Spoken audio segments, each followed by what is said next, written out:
Dear vinyl distributors and retailers, I'm as happy as anyone with the resurgence in vinyl that's happened over the last few years. It is a fantastic thing for everyone involved, and it shows that people are at least starting to understand that there's a difference between the digital music that they buy and what's available on vinyl. That is, of course, assuming that the vinyl was recorded in an analog studio. While they may not understand it, at least they know there's some sort of difference there. For me, I've always just loved the big art. That's why I love vinyl. And the fact that a majority of new music is also being released on vinyl these days just makes me a very happy person, for the most part. It seems that in this new vinyl craze, many of you have forgotten the big lessons that we learned when people tried to sell CDs about 20 years ago. You remember that? You know, when we slowly watched the prices creep up and up and up until the general public just said, you know what? We're not paying it anymore, and everybody had to cut their prices nearly in half. Well, I don't mind paying $15, $20, even $25 for a piece of new vinyl. The fact that the median price has landed somewhere between $40 and $70, it's just outrageous, it's wrong, it's mean, and it's not gonna last. That to me is nothing short of highway robbery and the sheer ignorance, arrogance, and greed of the music industry at its very worst. Don't even try to run that vinyl costs more to produce argument by me. I'm not buying it. There are countless of smaller labels who have no problem distributing music at much, much lower prices. And chances are their costs are higher and they're selling less units. To me, that's the math that should be interesting. If the smaller guys can do it, there's no reason the bigger guys can't. Just think about it. Some local label that's selling some local artist is able to sell their record for $15 and stay afloat, while you're out there pushing some new garbage by Neil Young and Smashing Pumpkins. I'm not saying they're bad, I'm saying those albums are bad. And you're putting it out there for $70, $80, sometimes $250 for an exclusive package? Are you kidding me?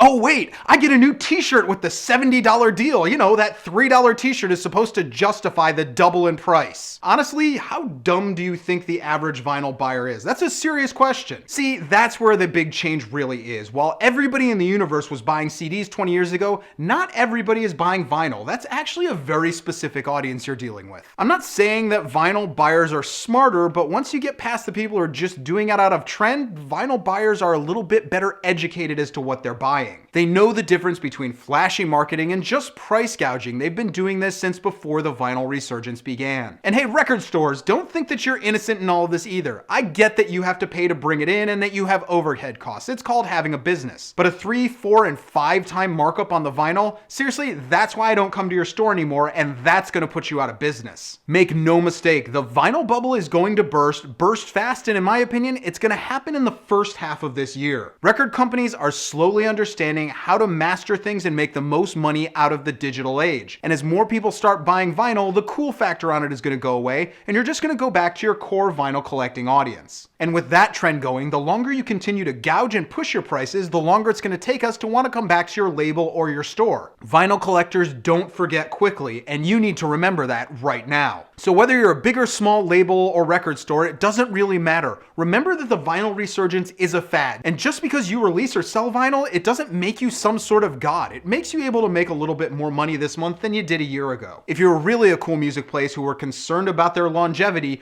right now is about the time you should start slashing your prices. Get people hooked now. Stop being so greedy and do right by the music. And honestly, vinyl retailers and distributors, get over yourselves.